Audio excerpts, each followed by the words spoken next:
26. அப்படியே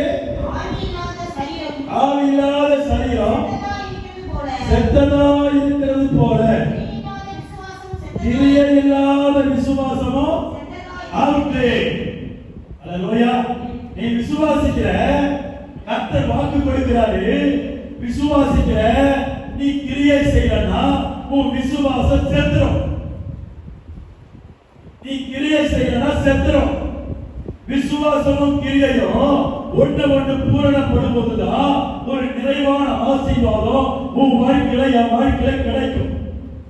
அல்லேலூயா, அல்லேலூயா. ஆண்டவர் சொல்றாரு, ஆபிரகாம் தன் பிள்ளையை பலியிட கர்த்தர் சொன்னாரு. அவன் பலியிட கொண்டு போனான்.